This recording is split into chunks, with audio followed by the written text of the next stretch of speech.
안녕하세요. 오늘 시작하기 전에 질문 하나 드리겠습니다. 여러분은 역사를 왜 배운다고 생각하십니까? 위인들의 이름을 외우기 위해서? 아니면 시험을 위해서? 저는 오늘 그 답을 완전히 바꿔드리려고 합니다.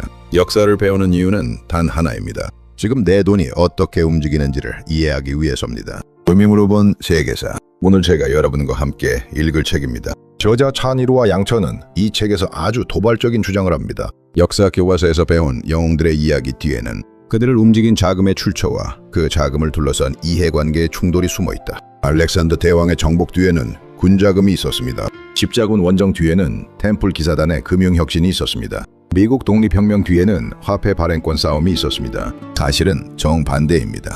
우리가 역사의 주인공이라고 배운 사람들이 아니라 그들에게 돈을 댄 사람들이 역사를 만들었습니다. 오늘 이 영상이 끝날 때 여러분은 이런 생각이 드실 겁니다. 이건 세계사 이야기이면서 동시에 내 돈 이야기이다. 자, 시작합니다. 저는 오늘 아침 통장을 열어봤습니다. 월급이 들어왔습니다. 그런데 들어오자마자 나갔습니다. 대출이자, 카드값, 월세, 보험료 열심히 일했는데 남는 게 별로 없습니다. 여러분도 이런 경험 있으십니까? 그렇다면 저는 지금 여러분에게 2600년 전 이야기를 해드려야 합니다. 기원전 6세기 아테네, 철학이 꽃피고 민주주의의 씨앗이 뿌려지던 찬란한 도시입니다. 그런데 그 화려함 뒤에 끔찍한 현실이 있었습니다. 헥테모로이라는 계층이 있었습니다. 이름이 어렵죠? 그냥 빚쟁이들이라고 생각하시면 됩니다. 이들은 원래 자유민이었습니다. 귀족의 땅을 빌려 농사를 짓고 수확의 6분의 5를 이자로 냈습니다. 잠깐, 이게 얼마인지 생각해 보십시오. 내가 100만 원을 법니다. 그중 83만 원을 이자로 냅니다. 17만 원이 남습니다. 원금은 언제 갚습니까? 수학적으로 불가능합니다. 결국 그들은 빚 대신 자기 몸으로 갚아야 했습니다. 노예가 된 겁니다. 자유민이 노예로 전락했습니다. 투자자 관점에서 보면 이게 지금 우리에게 아무 관련이 없을까요? 대출 이자율이 연 5%라면 그 이자를 감당하는 만큼의 수익을 내지 못하는 자산이 있다면 여러분도 구조적으로 헥테모로이와 같은 상황에 있습니다. 본질은 이것입니다. 대부분은 여기서 놓칩니다. 왜 돈이 안 모이지? 라고 묻기 전에 내가 어떤 구조 안에 있는지를 먼저 봐야 합니다. 자신이 어떤 구조 안에 있는지 모른 채 열심히만 삽니다. 구조가 잘못되어 있으면 아무리 열심히 해도 결과가 바뀌지 않습니다. 그러나 당시 아테네에 한 사람이 나타납니다. 이 구조를 바꾼 사람, 바로 솔론입니다. 기원전 594년 이른 아침, 솔론은 아테네시 중앙광장에 나와 목판 하나를 세웠습니다. 목판에는 단 하나의 내용이 새겨져 있었습니다. 모든 부채를 탕감한다. 여러분, 이 순간을 상상해 보십시오. 채권자 입장에서는 어떻겠습니까? 내가 빌려준 돈을 다 날리게 됐습니다. 귀족들의 반발이 어마어마했습니다. 그런데 솔론은 왜 이 결정을 강행했을까요? 저자는 이렇게 했습니다. 목판을 들추기 전까지만 해도 솔론은 헥테모로이의 비참한 생활을 알지 못했을 것이다. 솔론이 처음 한 행동은 현실을 지켜야 하는 것이었습니다. 목판을 들추는 것, 숫자를 보는 것, 그리고 그가 본 현실은 이것이었습니다. 자유시민이 노예로 전락하면 병역을 담당할 사람이 없습니다. 세금을 낼 사람도 없습니다. 귀족들이 나서서 전쟁터에 나가줄 리 없습니다. 단기 손실을 보지 않으면 아테네 전체가 무너집니다. 투자자 관점에서 보면 이게 바로 손절의 원리입니다. 손절이 두렵습니까? 저도 두렵습니다. 그런데 솔론이 2600년 전에 이미 증명했습니다. 손절을 거부하면 포트폴리오 전체를 잃습니다. 결국 훌륭한 투자자는 단기 손실을 감수하고 장기 구조를 고치는 결정을 합니다. 그리고 솔론은 거기서 멈추지 않았습니다. 부채 탕감 이후 2년, 아테네가 안정을 되찾자 솔론은 화폐 제도를 개혁했습니다. 무게가 제각각이던 화폐를 표준화하고 1020% 중량을 늘려 새 화폐를 주조했습니다. 이 개혁이 아테네 시민들의 상업적 본능을 깨웠습니다. 해상무역이 폭발적으로 성장했습니다. 아테네는 그리스 최대의 상업 중심지가 됐습니다. 시스템 리셋 이후 복리가 시작됐습니다. 인생도 투자와 같습니다. 잘못된 습관, 잘못된 부채 구조, 잘못된 관계를 끊어내는 것이 두렵습니까? 솔론의 부채 탕감이 아테네를 살린 것처럼 우리 삶에서도 때로는 리셋이 성장의 출발점이 됩니다. 이제 여러분에게 아주 흥미로운 질문 하나를 드리겠습니다. 세계에서 가장 많은 금과 은을 가진 나라는 가장 강대한 나라가 됐을까요? 상식적으로 그래야 할 것 같습니다. 그런데 사실은 정반대입니다. 스페인 이야기입니다.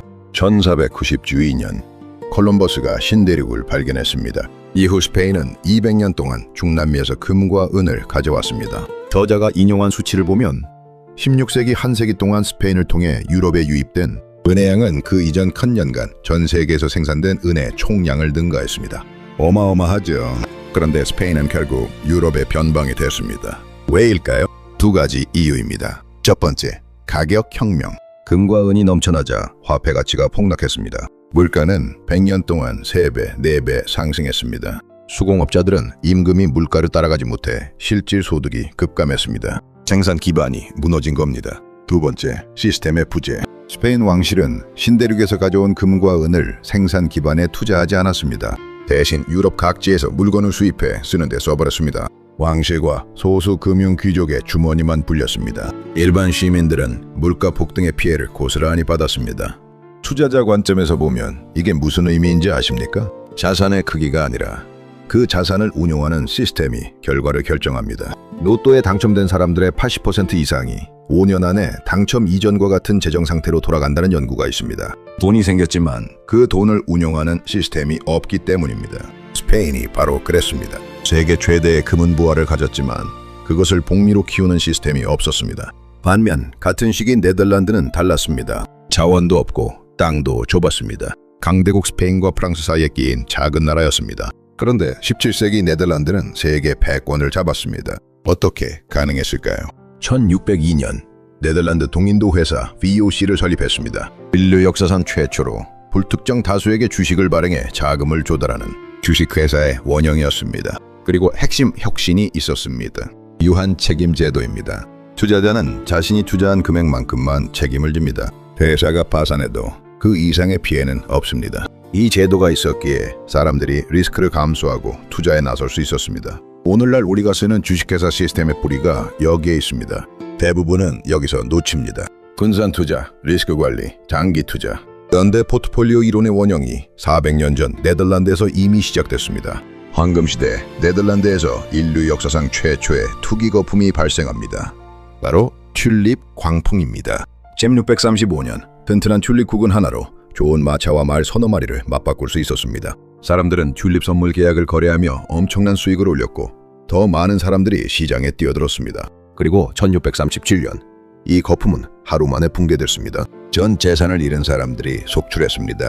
그런데 저는 여러분에게 더 중요한 이야기를 해드리려고 합니다. 1720년 영국 South Sea Company 사건입니다. 이 회사의 주가는 어떻게 됐을까요? 1월에 128파운드였던 주가가 8월에 10파운드를 돌파했습니다. 10개월 만에 약 8배 상승했습니다. 왕실부터 평민까지 모든 계층이 열광했습니다. 심지어 위대한 과학자 아이작 뉴턴도 투자했습니다. 결과는 어떻게 됐을까요? 9월 주가는 120파운드까지 폭락했습니다. 고점 대비 88% 하락입니다. 뉴턴은 2만 파운드의 손실을 입었습니다. 그가 남긴 말입니다. 전체 운행 궤적을 간단히 계산할 수 있는 나조차도 사람들이 이처럼 광기에 사로잡힐 수 있다는 것은 미처 예상하지 못했다. 인류 최고의 두뇌가 시장의 광기를 이기지 못했습니다. 우리는 뉴턴보다 영리할 수 없습니다. 그렇다면 우리가 해야 할 일은 무엇일까요? 광기를 이기려 하지 마십시오. 대신 구조를 이해하고 그 구조에서 자신의 포지션을 결정하십시오. 그리고 이 사건에서 살아남은 기관이 있었습니다. 바로 잉글랜드 은행입니다. 1694년에 설립된 잉글랜드 은행은 처음에는 전쟁 중인 왕실의 돈을 빌려주는 역할로 시작했습니다. 그런데 사우스시 거품 붕괴 당시 라이벌 소드블레이드 컴퍼니가 파산하면서 잉글랜드 은행이 최후의 승자가 됐습니다. 그리고 1725년 전국 컨트리뱅크의 수표 정선을 독점하면서 전국적 네트워크를 구축했습니다. 1694년 설립 이후 330년, 지금도 살아있습니다. 어떻게 330년을 살아남았을까요? 왕실은 매번 잉글랜드 은행에 도움을 요청했고 그럴 때마다 풍성한 대가를 안겨주었습니다. 사람들은 잉글랜드 은행을 이렇게 불렀습니다.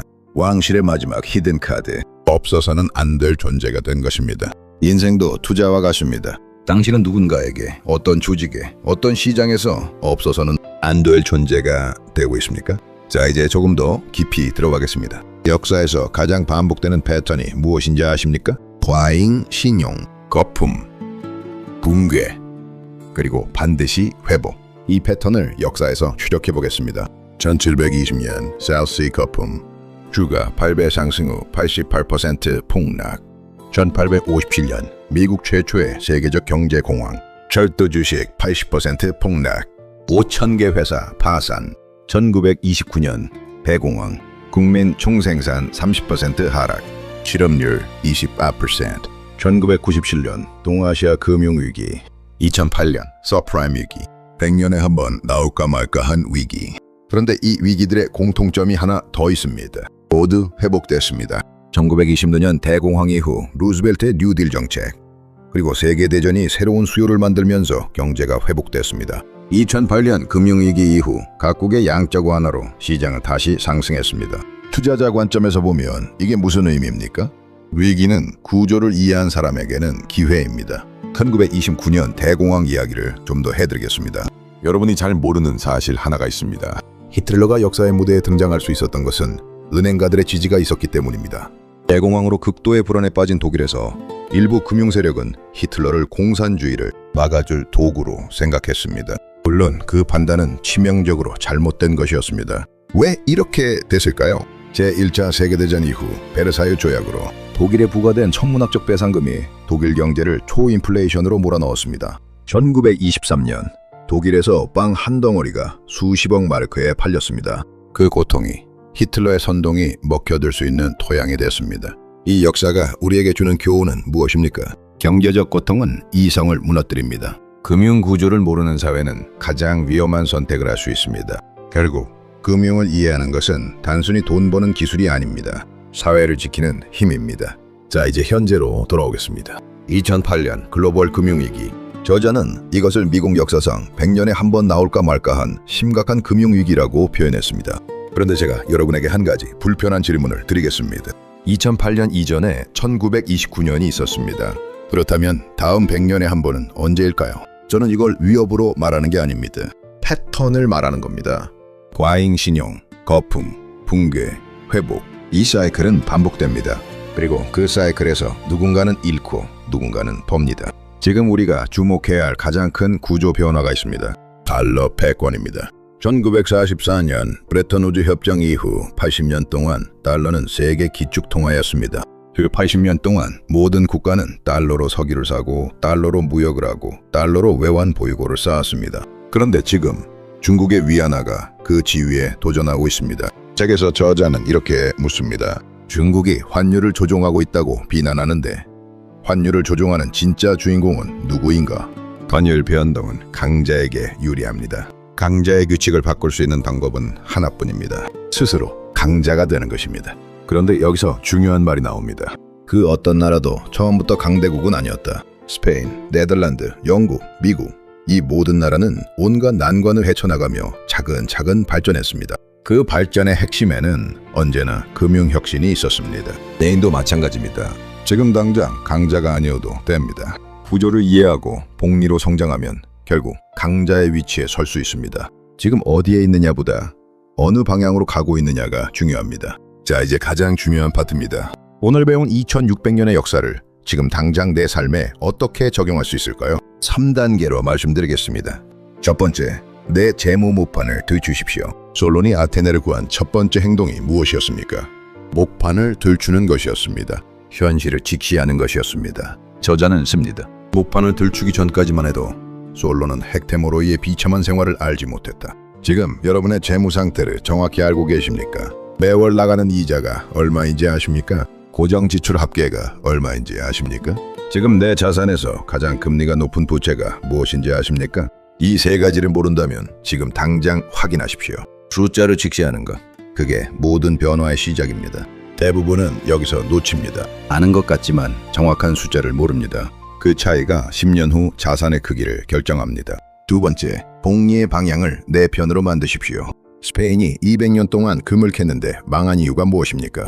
그 금이 생산 시스템을 만들지 않고 소비로 흘러갔기 때문입니다. 반면 네덜란드 동인도 회사는 투자자들의 자본을 모아 시스템을 만들었습니다. 인생도 투자와 같습니다. 수입이 생길 때마다 소비했으면 스페인처럼 됩니다. 수입의 일부를 시스템, 즉 자산과 역량을 키우는 데 투자하면 네덜란드 동인도 회사처럼 됩니다. 구체적으로는 세 가지입니다. 매월 수입의 최소 20%는 저축과 투자로 먼저 빼두십시오. 이건 선택이 아니라 시스템입니다. 고금리 부채는 가장 먼저 해결하십시오. 팩테모로이처럼 구조적으로 갚을 수 없는 부채는 없는지 확인하십시오. 현금 흐름이 나오는 자산을 하나씩 쌓아가십시오. 내가 자는 동안에도 돈이 들어오는 구조. 이게 잉글랜드 은행이 330년 살아남은 방식입니다. 세 번째, 역사의 렌즈로 지금을 읽으십시오. 1720년 사우스시 거품, 1857년 공황, 1929년 대공황, 2008년 서브프라임. 이 모든 위기는 매번 새로운 모습으로 왔지만 패턴은 동일했습니다. 과잉 신용, 거품, 붕괴, 그리고 반드시 회복. 이 패턴을 복리사고로 이해한 사람은 위기를 매수 기회로 전환합니다. 2008년 금융위기 당시 버크셔 해서웨이의 워런 버핏은 어떻게 했습니까? 시장이 공포에 휩싸였을 때 골드만삭스에 50억 달러를 투자했습니다. 결국 위기는 구조를 이해한 사람에게는 기회입니다. 지금 당장 경제 뉴스채널을 펼치십시오. 그리고 이렇게 물어보십시오.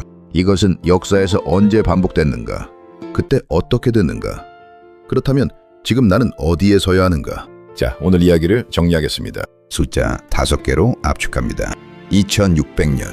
금융의 본질은 2600년 동안 변하지 않았습니다. 6분의 5. 팩테모로이는 수입의 6분의 5를 이자로 냈습니다. 지금 여러분의 수입에서 이자와 세금과 고정지출을 빼고 남는 게 얼마입니까?